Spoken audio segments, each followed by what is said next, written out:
బాబాయ్ వాళ్ళు చచ్చిపోయిన అనుకుని పోయినాట ముసైతాను చచ్చిన నీళ్ళు పోయినాకు దీనికి మంచి రైట్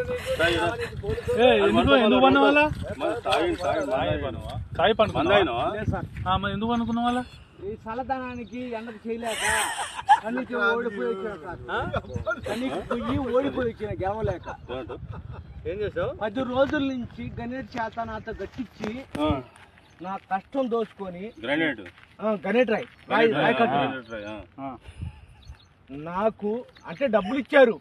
కానీ క్షమ